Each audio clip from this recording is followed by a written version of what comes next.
Hello guys, my name is Mo and welcome to Pixel C. In this first episode, we're going to be taking a look at some of the news that we've seen over the last few days. First, we're going to be taking a look at the ongoing saga, this mess of a launch of the RTX 5000 series. Uh, we have some reporting from Tech Power Up. Some user on the Tech Power Up forum reported that his RTX 5090 actually has fewer raster operators or ROPs than the official NVIDIA specifications. If you look at the Tech Power Up screen for between the affected card and the non-affected version, we're seeing that the user reports that the latest GPU-Z version showing 168 raster operators, whereas the official NVIDIA specifications calls for 176 raster operators. This is 8 fewer render backends on the RTX 5090 than NVIDIA actually has stated in its specification.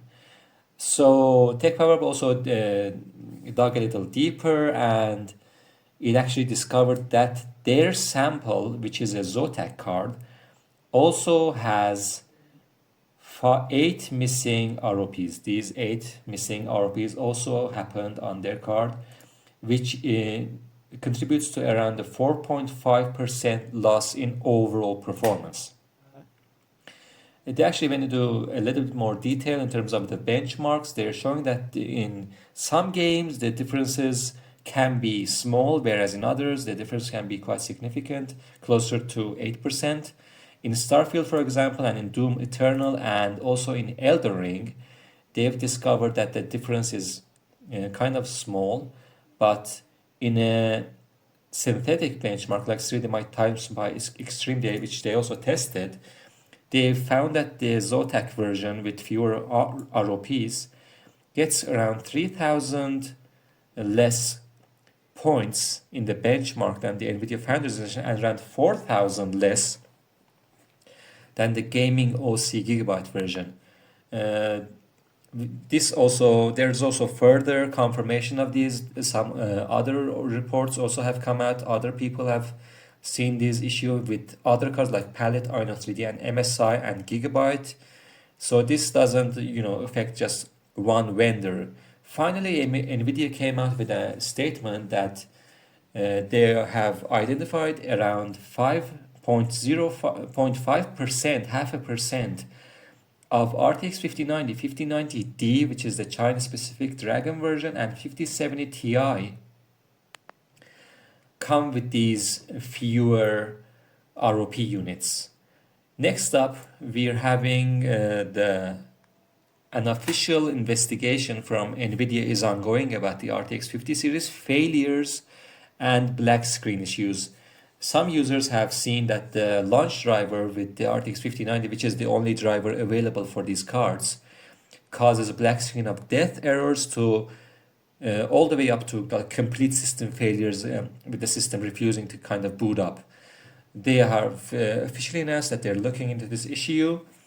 We also, if you remember, we have had the melting power connector problem with the RTX 5000 series. Some users have reported that their cards are getting their power connector melted. Whereas I think if you remember from the RTX 4090 series, usually we were getting melted power connectors from the GPU side. The actual power connector on the GPU was getting burned, but now we're apparently getting burnt connectors on the power supply front. You see that this area has melted, and a piece of the actual power connector, the male power connector, is stuck in this connector on the power supply.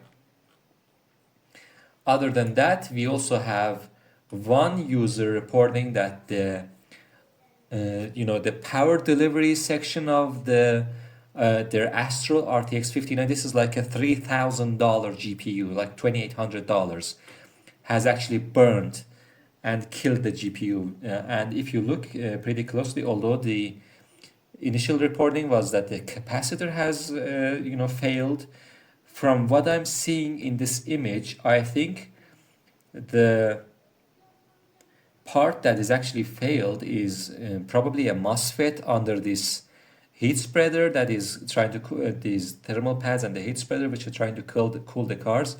This is just one card, but considering that the RTX 5090 series have actually some of the most powerful power delivery sections and circuitry on the board, this actually comes as a little bit of a surprise, because you would expect kind of burnt MOSFETs, inductors, or capacitors on cheaper versions of these cards with fewer or lower quality components, but not on the probably the top end, the highest end version, the most expensive version of the RTX 5090. So we have that. Other than that, we also have some official performance figures from AMD regarding the RX 9070 XT series. AMD is stating that it is around 42% faster than the 7900 GRE.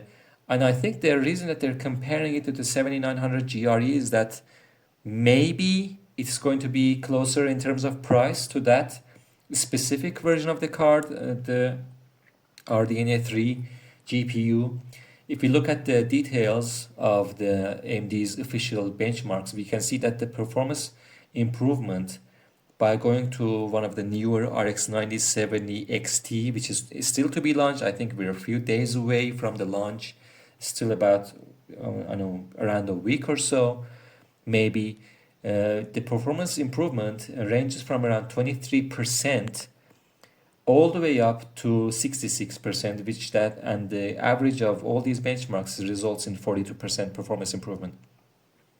If you look at this chart in a bit more detail, you can see that the highest improvements in terms of performance come from ray tracing supported titles. If we look at Cyberpunk 2077 ray tracing enabled, which is kind of probably the most demanding ray tracing implementation in a video game, we're getting around 66% additional performance from the RDNA 4 GPU, the RX 9070 XT.